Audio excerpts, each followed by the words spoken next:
स्वागत है आपका न्यूज बुलेटिन में। मैं हूं आपके साथ सुहानी बहुगुना। बुलेटिन की शुरुआत से पहले एक नजर इस वक्त की हेडलाइंस पर। जेपी नड्डा के आवास पर थोड़ी देर में होगी दिल्ली बीजेपी कोर ग्रुप की मीटिंग। दिल्ली के स्कूलों में बम धमकी की गुत्थी सुलझने का दावा, पुलिस ने 12वीं के छात्र को पकड़ा। प्रयागराज में सीएम योगी ने किया महाकुंभ से चलने वाली आकाशवाणी एफएम रेडियो का उद्घाटन। बीजेपी केंद्रीय चुनाव कैबिनेट की मीटिंग आज, दिल्ली इलेक्शन कैंडिडेट्स पर लगेगी मुहर। राष्ट्रीय राजधानी में कोहरे का कहर, देश के अलग अलग इलाकों से दिल्ली आने वाली 26 ट्रेनें लेट। कैसा रहेगा आज का मौसम, आइए सबसे पहले इस पर बात कर लेते हैं। आज यानी 10 जनवरी को देश के अधिकांश हिस्से कड़कड़ाती ठंड और घने कोहरे की चपेट में है। दिल्ली, एनसीआर, पंजाब, उत्तर प्रदेश, बिहार और उत्तर भारत के बाकी राज्यों में ठंड अपने चरम पर है। दिल्ली में न्यूनतम तापमान 6 और अधिकतम तापमान 20 डिग्री रह सकता है। उत्तर प्रदेश में झमाझम बारिश का अलर्ट जारी है। पहाड़ी राज्य से सर्दी का प्रभाव बढ़ गया है। हिमाचल प्रदेश में घने कोहरे और शीत लहर की वजह से येलो अलर्ट जारी किया गया है। उत्तराखंड में फिलहाल मौसम साफ रहने की उम्मीद है, लेकिन पहाड़ी इलाकों में तापमान माइनस में बना हुआ है। बात अगर देहरादून की करें तो आज देहरादून का न्यूनतम तापमान 9.320 डिग्री सेल्सियस और अधिकतम तापमान 19.13 डिग्री सेल्सियस रहेगा।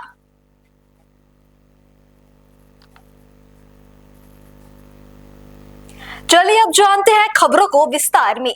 ओडिशा के पुरी में विश्व शांति के लिए पवित्र पोष माह में स्वर्ग द्वार के समक्ष समंदर तट पर महोदधि आरती अनुष्ठित की गई। इस अवसर पर पुरी गोवर्धन मठ के मठाधीश जगतगुरु शंकराचार्य निश्चलानंद सरस्वती जी मौजूद रहे और उनके द्वारा ही ये आरती की गई। उन्होंने कहा कि सनातन हिंदू धर्म के ऊपर किसी प्रकार की कोई मनमानी को बर्दाश्त नहीं किया जाएगा। जगतगुरु शंकराचार्य के साथ पूरी सांसद डॉक्टर संबित पात्रा और बड़ी संख्या में साधु संत उपस्थित रहे। इस साल भव्य हो गया, तो इस साल क्या वार्ता देने की प्रयास किया और आपको बोले मंत्रिमंडल में 4 ब्राह्मण भी होना चाहिए, क्या संदेश है? यही दिया संदेश, शिक्षा भी 4 ब्राह्मण हों, रक्षा की दृष्टि से 8 क्षत्रिय हों, इस गौरव से वाणिज्य के प्रकल्प संतुलित रहे, अर्थव्यवस्था मजबूत रहे, सुदृढ़ रहे, 21 वैश्य हों और कुटीर उद्योग, लघु उद्योग, सेवा श्रम के प्रकल्प का संचालन करने के लिए 3 शूद्र हों, 1 सांस्कृतिक मंत्री सूत हों और 7 कैबिनेट मंत्री हों। महाभारत का सबकी सहभागिता थी, जिसको राजतंत्र कहते हैं, उसमें सबका सन्निवेश था। जिसको लोकतंत्र प्रजातंत्र कहते हैं, उसमें उन्माद की पराकाष्ठा। यहाँ से गुरुजी, यहाँ से क्या वार्ता सारा विश्व का जाएगा, क्या मैसेज जाएगा? आप पिछले आरती और इसको और कितना व्यापक करने से और भी लोग चुके हैं और इसको व्यापक कर सकते हैं, तो सबके सहयोग से कैसे इसको और व्यापक कर सकते हैं? यहाँ से क्या वार्ता जाएगा? वार्ता तो प्रवचन के माध्यम से प्रकट कर दी गई है। आप लोगों के माध्यम से विश्व स्तर पर जाए, सबके हित में इस आरती का उपयोग और विनियोग हो।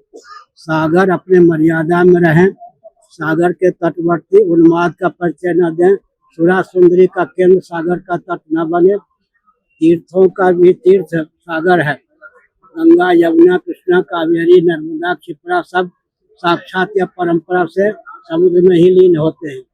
इसलिए सागर की मर्यादा ठीक रहेगी तो सब कुछ ठीक रहेगा। सबका उद्गम स्थान वर्षा का भी स्रोत सागर ही है और सागर हुए ना रघुवंश में, उनके दिव्य पौरुष का प्रतीक यह सागर है। आजकल व्यक्ति कल्पना नहीं कर सकते कि मनुष्य के द्वारा निर्मित सागर उन्होंने जो खोदा, उसी का नाम आगे चल के जलाशय से सागर हो गया। सागर रघुवंशी थे, उनके पौरुष का प्रतीक सागर है। गुरुजी, अभी जो प्रवासी भारत से पहले जो आरती हुआ है, तो सब बोलते कि क्यों इतना जल्दी हो गया, तो पूर्णिमा के तो ये मनाए जा रहे हैं। क्या हुआ? पहले गुरु जी तो हमको गंगा सागर भी जाना होता है, प्रयाग में भी जाना होता है, इसलिए महाकुंभ भी है आगे। गुरु जी अभी गुरुजी, अभी प्रवासी गुरुजी, भारत ये के सम्मेलन उड़ीसा में हो रहा है, तो उनको आप निवेदन करेंगे कि वो अपने देश में भी ऐसे समुद्र आरती कर सकते हैं, कहते हैं वो हमारे जो प्रवासी भारतीय है, प्रवासी भारतीय दिवस मनाया जा रहा है। प्रवासी भारतीय उनके लिए दिवस क्या कुछ मैसेज है तो अभी वो भी हिंदू धर्म को गुरु जी ये जो प्रवासी भारतीयों का अभी दिवस चल रहा है, गुरु जी अभी प्रवासी भारतीयों का दिवस चल रहा है, उनके लिए आप क्या मैसेज देना चाहेंगे? क्या कहें? प्रवासी भारतीय मतलब जो भारत के लोग बाहर रहते 60 कंट्री से सब भारतीय आ रहे हैं, उनके लिए भव्य स्वागत किया जा रहा है उड़ीसा में, अभी उनके लिए क्या मैसेज रहेगा आपका? होना ही चाहिए, जहाँ रहे भारत के व्यक्ति वहाँ पर क्या दिव्यता का संचार करें, सबके हित में अपने जीवन का उपयोग और विनियोग करें। वसुधैव कुटुम्बकम सर्वभूतः सुखिनः, या जो हमारा सिद्धांत है उसको क्रियान्वित करें और केवल अर्थ अर्जन के लिए न रहें, पूरे विश्व को दिव्यता का संकेत दें, संदेश दें, ताकि भारत के प्रति पूरे अन्य जो देश हैं 203 देश उनकी आस्था बनी रहे, आस्था प्रकट हो और बढ़े। शिवमंदिर में नाट्यमंडप में घड़ी दर्शन अभी शुरू हो रहा है, उसमें रैंप लगेगा, उड्डयन का रैंप लगेगा, लड़की का रैंप, तो ये व्यवस्था इनसे कोई संपर्क नहीं किया गया।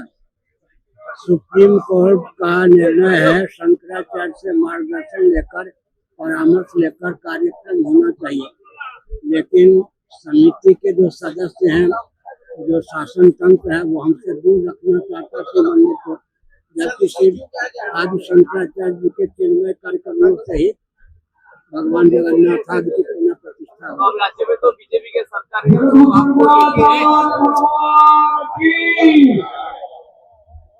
राज्य में तो बीजेपी का सरकार है, तो वो लोग को इंडिया बंद करने के लिए भी मुद्दा रखा था निर्वाचन में, तो अभी सनातन धर्म का रक्षा के लिए भी वो बोले थे। लेकिन गोरक्षक गुंडे भी तो कह चुके प्रधानमंत्री, गोरक्षक गुंडे भी तो कह चुके, और जो भाजपा के व्यक्ति हैं वो कहते हैं बैल गाय इत्यादि जीवित भेजे जाएं बाहर ताकि ताजा मांस मिल सके। जब वो हत्या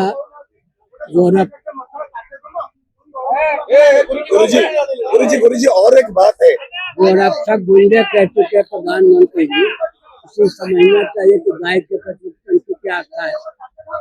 जब वो मुख्यमंत्री थे और मनमोहन सिंह जी भारत के प्रधानमंत्री थे, मोदी जी ने कहा था मनमोहन सिंह जी को चाहिए कि हत्या बंद कर दें। 11वां साल चल रहा है, स्वयं प्रधानमंत्री हैं, अब कहते हैं गोरक्षक गुंडे, इन नेताओं के बच्चों पर विश्वास करना। गुरु जी गो हत्या के लिए कुछ आईन आना चाहिए, क्योंकि अभी डबल इंजन सरकार है, बहुत कुछ सनातन धर्म के लिए वो कर रहे हैं, तो इसमें शामिल होगा कि आपका क्या मार्गदर्शन रहेगा? अब वो बहुत गंभीर प्रश्न है। बैलगाड़ी में तो बैलों का उपयोग नहीं होता, बैलगाड़ी का युग समाप्त हो गया, अब हल से खेती नहीं होती, वहाँ बैलों का उपयोग नहीं है। महायंत्रों के द्वारा जिस प्रजाति की उपयोगिता को विलुप्त कर देते हैं उसका नाश हो ही जाता है, इसलिए ईद की रक्षा हो सकती है, समग्र गोवंश की रक्षा तब होगी जब शासन व्यवस्था, कृषि की व्यवस्था सब भारतीय संस्कृति के अनुसार है। मुझे और एक बात है, दीघा में जगन्नाथ जी का मंदिर और एक बन रहा है, वहाँ की वेस्ट बंगाल सरकार ने बना रहे हैं, जो जगन्नाथ जी का मंदिर इतना जितना भी हमारा पुरी में है उतने एरिया में उतने ही बढ़ाई करके बना रहे हैं, अभी पुरी में कुछ असर पड़ेगा क्या? अनुकृति है ना, वो तो मूल तो यही स्थान है, मूल तो स्थान नहीं है, अनुकृति मानेंगे। उत्तर प्रदेश सहारनपुर के थाना जनकपुरी क्षेत्र के ग्राम मोहद्दीनपुर में बीती रात बदमाशों ने बाइक सवार युवक को बाइक से नीचे गिराकर हजारों रुपए की लूट की घटना को अंजाम दिया और फिर मौके से फरार हो गए। बताया जा रहा है कुम्हार हेड़ी से मोहद्दीनपुर के रास्ते पर बदमाश ईख के खेत में ताक लगाकर बैठे थे। सूचना के बाद जनकपुरी पुलिस घटनास्थल पर पहुंची और मामले की जांच पड़ताल शुरू कर दी गई। कल रात्रि थाना जनकपुरी को सूचना मिलती है कि जिसमें वादी ने बताया कि जब वह अपनी इलेक्ट्रॉनिक बाइक से अपने गांव की ओर जा रहे थे, मोहद्दीनपुर लिंक रोड पर गांव से कुछ दूर पहले, करीब 400-500 मीटर पहले, वहां पर ईख के खेत के पास तीन जो अज्ञात बदमाश जो हैं वो छुपकर वहां पर खड़े हुए थे। और जैसे ही ये पास आए तो इन्होंने उसकी बाइक रोककर उसे ईख के खेत के अंदर ले गए और उसके साथ लूटपाट की घटना की, जिसमें कि उन्होंने 41,000 करीब रुपए उनसे छीनकर और उसके हाथ पैर वहां से बांधकर वहां से फरार हो गए ईख के खेत में। फिर जो वादी ने ये पुलिस को सूचना दी और वादी की तहरीर पर फिर इसमें मुकदमा पंजीकृत किया गया है और इसमें 2 टीम्स का गठन किया गया है। आसपास के कैमरे देखे जा रहे हैं और संदिग्ध कुछ लोगों को हिरासत में भी लिया है पुलिस ने, पूछताछ जारी है और जो भी इसमें आगे तथ्य आएंगे, जो भी इसमें घटना में अभियुक्त हैं, उनके विरुद्ध कार्रवाई की जाएगी, उन्हें शीघ्र गिरफ्तार किया जाएगा। खबर उत्तराखंड के खतीवा से, जहां वन चेतना स्पोर्ट्स स्टेडियम शकरपुर का शुभारंभ कार्यक्रम हुआ। कार्यक्रम में बतौर मुख्य अतिथि मुख्यमंत्री पुष्कर सिंह धामी ने शिरकत की। कार्यक्रम की अध्यक्षता स्थानीय विधायक भुवन कापड़ी द्वारा की गई। आपको बता दें कि स्टेडियम को लगभग 17 करोड़ की लागत से बनाया गया है। हमारे लिए बहुत एक अवसर है कि हमको मेजबानी का अवसर मिला है। हम पूरी तरह से तैयार हैं, हमारी तैयारियां अंतिम चरण पर है और 28 तारीख आने से पहले ही सब कुछ तैयारियां पूरी हो जाएंगी। 28 तारीख ये प्रतियोगिता प्रारंभ होगी और इस प्रतियोगिता के आयोजन से हमारे प्रदेश के खिलाड़ियों को एक प्रोत्साहन होगा। पूरे प्रदेशवासियों के लिए एक बड़ा अवसर होगा कि हम देश के 10,000 से भी ज़्यादा खिलाड़ियों का अपने देवभूमि में स्वागत करेंगे। सर, देश के प्रधानमंत्री जी राष्ट्रीय खेलों का शुभारंभ करेंगे सर, इससे उत्तराखंड को क्या ये स्वीकृति मिलेगी? उत्तराखंड का नाम खेलों के क्षेत्र में भी स्थापित होगा और पूरे देश के अंदर हमारा नाम जाएगा।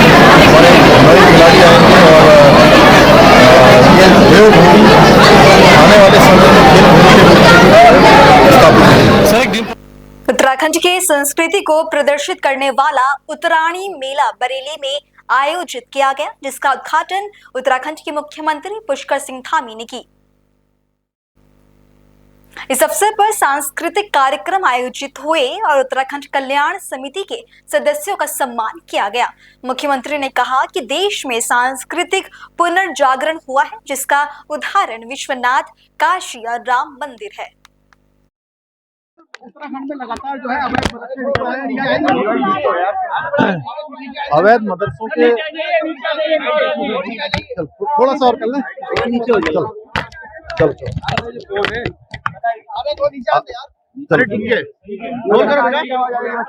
अवैध मदरसों के खिलाफ हम लगातार कार्रवाई कर रहे हैं और इनके वेरिफिकेशन के जांच के आदेश कर दिए हैं। जगह जगह हमारे सभी जिलों में ये जांच चल रही है और जहां भी अवैध मदरसे पाए जाएंगे, जहां भी कोई संदिग्ध व्यक्ति पाए जाएंगे, इनका संचालन करते हुए पाए जाएंगे, उन सब के खिलाफ हम कठोर कार्रवाई कर रहे हैं।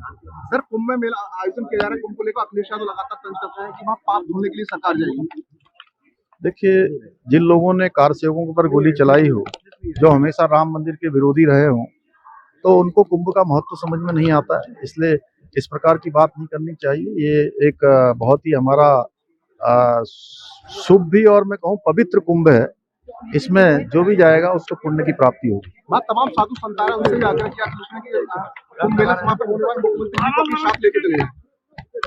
देखिए, सारे साधु संतों का आशीर्वाद मिलेगा और आदरणीय प्रधानमंत्री मोदी जी के मार्गदर्शन में और योगी जी के नेतृत्व में ये कुंभ अपने आप में बहुत बड़ा ऐतिहासिक कुंभ होगा। सारे साधु संतों ने पहले से ही, चूंकि देवभूमि हरिद्वार से भी बड़ी संख्या में साधु संत वहां गए हैं और कुंभ में लोग स्नान करेंगे। हम अच्छा जल भी जो हमारे यहाँ से जाता है उसको ठीक समय पर भेजेंगे, जिससे कि सारे लोग वहां पर इस पुण्य के भागी बनेंगे। सर, कुंभ में मुस्लिमों की जो पाबंदी लगाई, उस पर क्या कहेंगे? सही फैसला है क्या? देखिए, ऐसा है कि ये तो उत्तर प्रदेश में जो भी होगा सोच समझ के किया गया होगा। रुक करते हैं अगली खबर का। राजस्थान के जोधपुर में लघु उद्योग भारती जोधपुर जिला प्रशासन, जिला उद्योग और वाणिज्य केंद्र जोधपुर एवं उद्यम प्रोत्साहन संस्थान के संयुक्त तत्वाधान में आयोजित होने वाले पश्चिमी हस्तशिल्प उत्सव 2025 का शुभारंभ हुआ। उद्घाटन समारोह में मुख्यमंत्री भजनलाल शर्मा मुख्य अतिथि के रूप में शिरकत करेंगे। वहीं कार्यक्रम की अध्यक्षता केंद्रीय जल शक्ति मंत्री गजेंद्र सिंह शेखावत करेंगे। इस अवसर पर सरदार वल्लभ भाई पटेल की 30 फीट की स्टैच्यू ऑफ यूनिटी की स्थापना भी की जाएगी।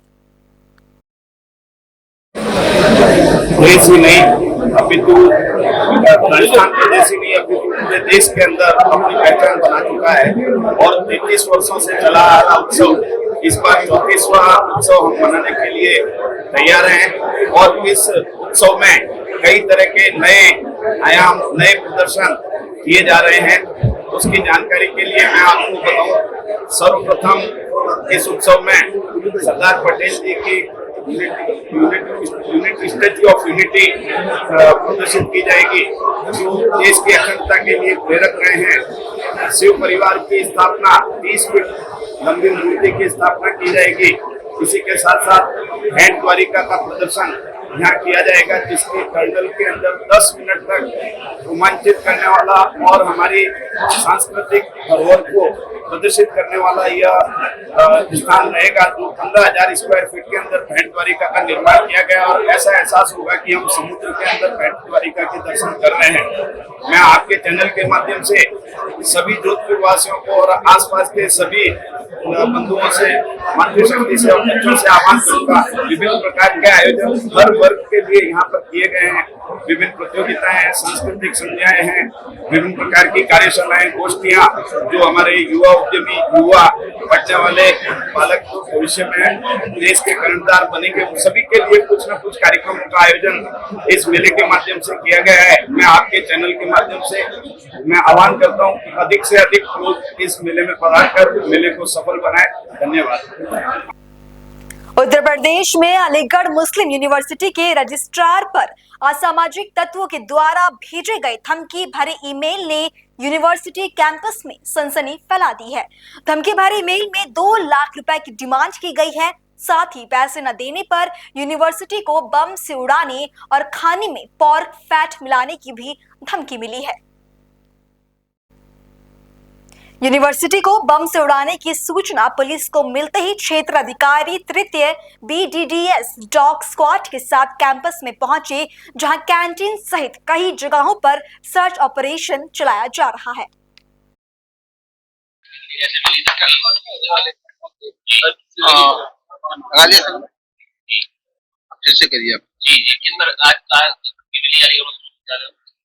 हाँ, एक आज ईमेल यूनिवर्सिटी के ऑफिशियल्स को भेजा है किसी ने और उसमें उसने यूनिवर्सिटी के लिए एक धमकी भरा मेल भेजा है।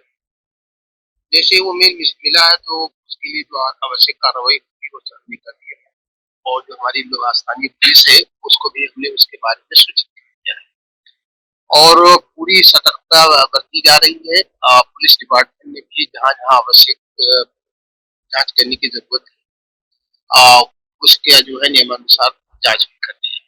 मेल में क्या लिखा है? हाँ, मेल के बारे में भी हमें पता नहीं चला है कि किसकी तरफ से है। उसमें एक UPI नंबर है तो उसी के जरिए से हो सकता है कुछ पता चल जाएगा। उसने कहा है कि अगर हमें इतने पैसे नहीं भेजेंगे इस नंबर पे तो हम यूनिवर्सिटी के अंदर ये कार्रवाई पैसे नहीं 2 लाख रुपए की उसने बात की। देखिए ऐसा है, जहाँ तक एहतियात की बात है, जो हमारा लोकल इंतजाम है हम उसके जरिए से भी दिखा रहे हैं, सारी चीजों पे पूरी एहतियाती कदम उठा रहे हैं और साथ साथ में जो डिस्ट्रिक्ट एडमिनिस्ट्रेशन है, पुलिस है, वो पूरी तरीके से हमें कोऑपरेट कर रही है। जहाँ जहाँ भी चीजों की जरूरत पड़ी है उन्होंने जाकर देख लिया है और चीजों पे हम लोग नजर बनाए हुए हैं मिलकर। पर्टिकुलर किसी अथॉरिटी को आया है या हम जो यूनिवर्सिटी ऑफिसर हैं उनके पास आया है, तो अब उसमें देखना पड़ेगा किन किन लोगों के पास आया है, लेकिन हाँ आया है। नहीं, पुलिस अपना कार्रवाई कर रही है, जो नियमानुसार जो कार्रवाई होती है जो चीजें मेल में लिखा है उसको ध्यान में रखते हुए जो आवश्यक कार्रवाई की जरूरत है वो पुलिस ने कर लिया है और आगे भी जो जरूरत पड़ेगी वो करेगी। क्या लगता है? जाहिर सी बात है, जांच के बाद अगर कोई भी इसमें जो पकड़ में आता है तो उसके खिलाफ कार्रवाई होगी। ये हाँ, पुलिस ने जहां जहां पर जो आइसोलेटेड प्लेसेज हैं, जो कॉन्स्पिकुअस प्लेसेज हैं, जैसे लाइब्रेरी वगैरह है जहां पर हमारे स्टूडेंट बैठते हैं, उन चीजों की छानबीन की।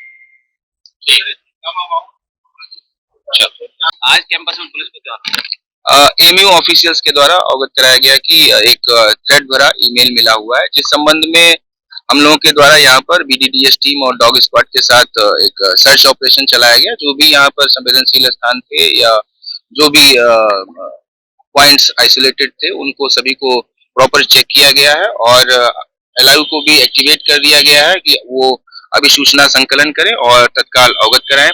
और ईमेल के संबंध में हमारी जो साइबर टीम और एसएसजी टीमें हैं उन सभी को इसमें लगा दिया गया है और शीघ्र ही हम इसमें अन्य आवश्यक कार्रवाई का अमल में लाएंगे। धमकी, एक बॉम्ब की धमकी दी गई और उसमें कुछ पैसे मांगे गए हैं यूपीआई आईडी पे और उस संबंध में हम लोग जांच कर रहे हैं और अग्रिम जो भी कार्रवाई होगी उस संबंध में आपको बताया जाएगा। प्राइमा फेसी तो ऐसा ही प्रतीत होता है, फिर भी हम चूंकि गंभीर टाइप का जो है उसने थ्रेट दिया है तो इस पर हम पूरी सतर्कता रखे हुए हैं और यहाँ पर पोस्ट भी तैनात है और एलआईयू भी कार्य कर रही है और हमारी डॉग स्क्वाड और बीडीडीएस टीमें भी कार्य कर रही हैं। इस संबंध में हम लोग गहनता से जांच करके आवश्यक विधिक कार्रवाई ले आएंगे। जो भी कार्रवाई होगी आपको अवगत कराई जाएगी। उत्तराखंड में नशे की बढ़ती प्रवृत्ति को जड़ से उखाड़ फेंकने के उद्देश्य से उत्तराखंड की राजधानी देहरादून के विभिन्न थाना क्षेत्रों में दून पुलिस द्वारा जागरूकता कार्यक्रम आयोजित कर लोगों को नशे के दुष्प्रभाव के प्रति जागरूक किया जा रहा है। कार्यक्रम के दौरान उपस्थित आम जनमानस को नशे से दूर रहने तथा नशे के विरुद्ध अभियान में अपना सहयोग देने की शपथ दिलाई और जागरूकता के लिए पैम्पलेट भी बांटे गए। उत्तर प्रदेश के अलीनगर पुलिस ने वाराणसी चंदौली सीमा पर स्थित एक ढाबे पर छापेमारी की। इस दौरान उन्होंने ढाबे से 80 पेटी अंग्रेजी शराब बरामद की। शराब की कीमत लगभग 10 लाख रुपए बताई जा रही है। पुलिस ने एक शराब तस्कर राम कुमार यादव को गिरफ्तार किया है, जबकि एक अन्य तस्कर आकाश चौरसिया मौके से फरार हो गया। बताया जा रहा है कि तस्कर पंजाब से शराब लाकर वाराणसी में जमा करते थे और फिर बिहार में सप्लाई करते थे। वहीं शराब की बोतल पर लगे बारकोड स्टिकर से तस्कर शराब की खरीद लोकेशन को छुपाने का प्रयास करते थे। जनपद चंदौली में थाना अलीनगर क्षेत्र में पुलिस अधीक्षक महोदय के निर्देशन में चलाए जा रहे अपराध तथा अपराधियों की रोकथाम के क्रम में मुखबिर सूचना के अनुसार सिंधी ताली क्षेत्र में एक ढाबे की आकस्मिक जांच के दौरान वहां पर अवैध शराब बरामद करी गई, जिसको कब्जे में लेकर तथा पकड़े गए एक अपराधी को कब्जे में लेकर के आवश्यक विधिक कार्यवाही थाना अलीनगर अंतर्गत प्रचलित है। इसका पहले भी कोई आपराधिक इतिहास रहा है? नहीं, जो अपराधी पकड़ा गया है उसका आपराधिक इतिहास नहीं। कैसे शराब बरामद हुई? चूंकि आए दिन गाड़ियों से पकड़ी जाती थी, ये ढाबे से पकड़ी है, तो इसके पीछे क्या रहा? पूछताछ के दौरान ये जानकारी हुई कि जो वहां पर एक व्यक्ति था तथा अन्य एक व्यक्ति जो फरार हो गया, वो वाराणसी क्षेत्र से इस अवैध शराब को मंगाकर इसको तस्करी करके बिहार क्षेत्र में पहुंचाते थे, जिससे अवैध तरीके से धन अर्जित करने का कार्य उनके द्वारा करा जाता था। ये मतलब माना जाए कि ढाबे को उन्होंने डंपिंग यार्ड बना रखा था और जगह से शराब इकट्ठे करके इसको वो सप्लाई करते थे। जी, बाकी जगह से शराब इकट्ठा करके, और जांच के दौरान यह भी देखा गया है कि उसमें स्टिकर का मल फंक्शनिंग करी गई है। स्टिकर निकाल करके उसमें अन्य राज्य के स्टिकर लगाए गए हैं, जिससे पता लगता है ये अवैध प्रकृति का कार्य करने की दृष्टि से इस कार्य को करा गया था। इसमें और लोग भी शामिल हो? कितने की लगभग शराब है? शराब की मात्रा मात्रा के हिसाब से उसका मूल्यांकन 10 लाख रुपए के करीब करा गया है। 720 लीटर शराब इस प्रकार बरामद।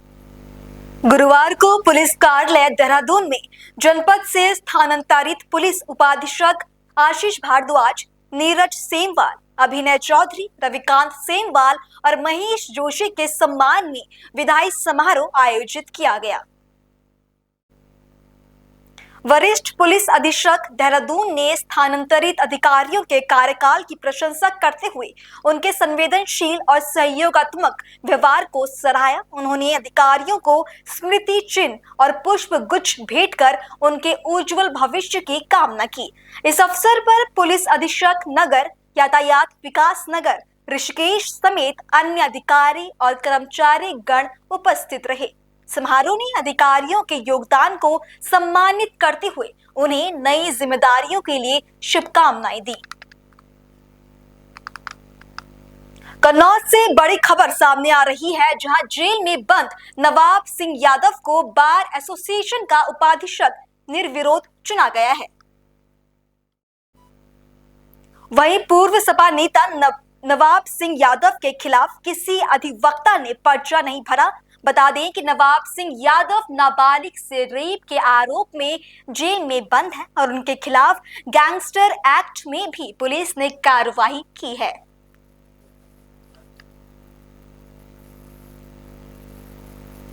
उत्तर प्रदेश पुलिस उप महानिरीक्षक मेरठ रेंज द्वारा पुलिस अधीक्षक के साथ थाना पिलखुआ का आकस्मिक निरीक्षण किया गया। थाना कार्यालय के अभिलेख, अपराध रजिस्टर और बीट बुक आदि का अवलोकन कर कंप्यूटर कक्ष, महिला help desk, cyber help desk, barrack, मालखाना, शस्त्रागार, बंदी गृह, अभिलेखों के रखरखाव, साफ सफाई को चेक किया गया। अपराध नियंत्रण और विवेचनाओं की समीक्षा की गई। मीटिंग के दौरान उन्होंने क्या कहा, सुनिए। क्या है पूरा प्रकरण? आज जनपद हापुड़ का दौरा किया गया है। यहाँ एक नई पुलिस लाइन बन रही है जिसकी शासन ने स्वीकृति दी है और कार्य उसमें प्रगति पर है। वर्ष 2026 तक ये नई पुलिस लाइन बनकर तैयार हो जाएगी, जिससे पुलिस कर्मियों को काफ़ी राहत मिलेगी और ये कल्याणकारी कार्य तो होगा ही, इसके साथ ही हमें प्रशासनिक सुगमता इसमें पुलिस विभाग के लिए काफ़ी रहेगी। और उसकी प्रगति देखते हुए वहाँ पर जो कार्यदायी संस्था आदि हैं उनसे विस्तृत वहाँ पर मीटिंग की गई है। उसके अलावा यहाँ पिलखुआ क्षेत्र में पैदल गश्त भी की गई है, भ्रमण किया गया और थाने का भी एक मुआयना कह लीजिए या निरीक्षण कह लीजिए आकस्मिक ये किया जा रहा है। और इसमें अभी पूरी समीक्षा और भी की जाएगी, चाहे विवेचना संबंधी हो या कानून व्यवस्था संबंधी। और यहाँ पर देखा गया है एक महिला आरक्षी थी, उनको अपना साइबर का अच्छा नॉलेज था, वो काफ़ी लोगों की मदद भी कर रही हैं उसमें समय से काम करते हुए, उनको पुरस्कृत भी किया जा रहा है।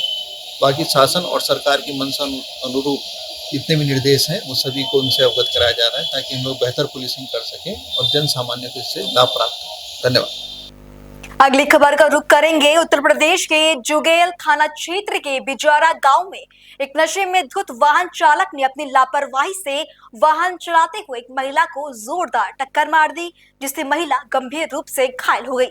हादसे के बाद चालक वाहन लेकर मौके से फरार हो गया। घटना के तुरंत बाद स्थानीय लोगों ने मामले की सूचना पुलिस को दी। पुलिस की सक्रियता और स्थानीय लोगों की मदद से फरार चालक को चौपन बैरियर पर वाहन सहित पकड़ा गया है। पुलिस ने वाहन सहित चालक को अपने कब्जे में ले लिया है। डॉक्टर साहब, अभी जो एक्सीडेंटल केस है, क्या स्थिति है इसकी? स्थिति अभी खतरे से बाहर है, लेकिन महिला होश में नहीं है। उसके सीने में चोट लगी है और कमर में चोट लगी है। बाकी हमने उसका इलाज कर दिया है, लेकिन आगे की जांच के लिए और एक्सरे वगैरह के लिए और बेहतर इलाज के लिए हम जिला अस्पताल उसको भेजेंगे।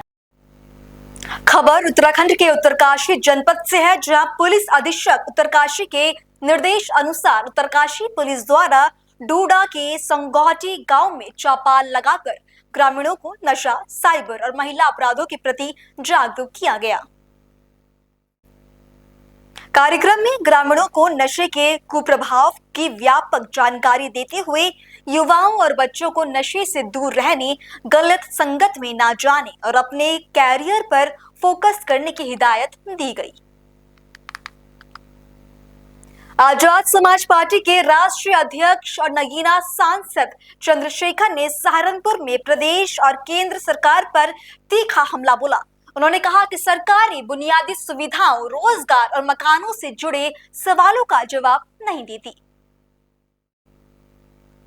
चंद्रशेखर ने सरकार के कार्यों पर कटाक्ष करते हुए कहा कि कुंभ मेले में पाप करने वाले लोग ही जाएंगे। उन्होंने गरीब और कमजोर वर्गों के लिए संघर्ष जारी रखने की बात कही, जिनके खिलाफ मीडिया, पुलिस और प्रशासन खड़ा है। इस दौरान उन्होंने कई और मुद्दों पर भी चर्चा की। उन्होंने क्या कहा, सुनिए। सांसद महोदय, कुंभ मेले को लेकर लगातार जो अखिलेश यादव भी बयानबाजी कर रहे हैं, उन्होंने कहा है कि कुंभ में लोग 3 काम के लिए जाते हैं, पाप हटाने के लिए, पुण्य कमाने के लिए और दान करने के लिए। आजाद समाज पार्टी क्या तैयारी है कुंभ मेले के लिए, क्योंकि सरकार भी लगातार हमलावर है अन्य पार्टियों पर। जिस काम को सरकार से कोई और सवाल आप पूछोगे, रोजगार को लेके, बुनियादी सुविधाओं को लेके, लोगों के मकान के लेके, रोटी कपड़ा के लेके, सरकार पर जवाब नहीं। सरकार कहती है 1 दिन में कुछ नहीं होता, लेकिन हमने देखा कि 6 महीने में रेत पे एक बहुत बड़ा शहर बनते हम लोगों ने देखा। जब सरकार करने पे आती सब कुछ हो जाता है।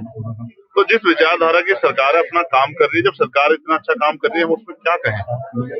किसी को पाप धोने हैं, किसी ने पाप किया वो चला जाए, कोई बताता है जो पाप करता है। आपने कोई पाप किया तो आप बता दो किसी को कि आपने पाप किए।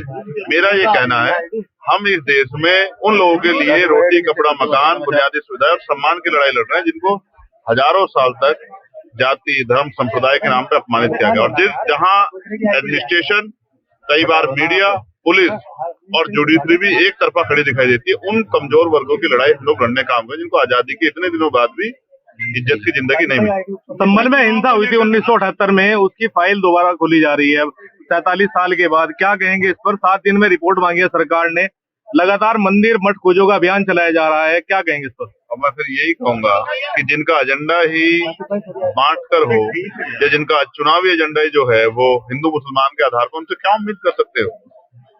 नौजवान रोजगार के लिए कहेगा तो लाठी लगेगी। 1 करोड़ 80 लाख रुपए की बड़ी डकैती दिन दहाड़े।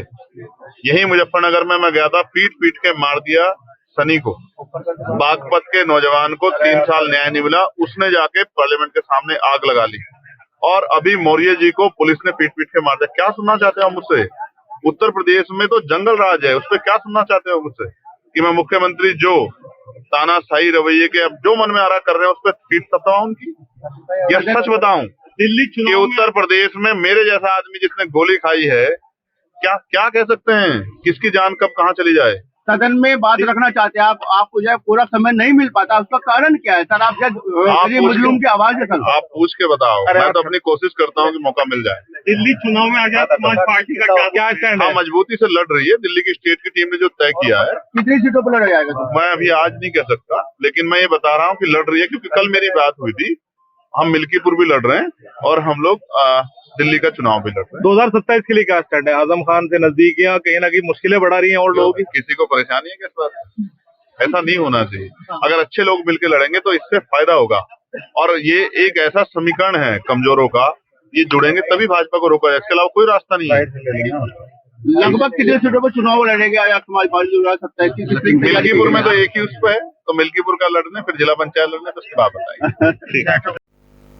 फिलहाल बुलेटिन में इतना ही। देश और दुनिया की खबरों से जुड़े रहने के लिए बने रहें पल्स 24 न्यूज के साथ। नमस्कार।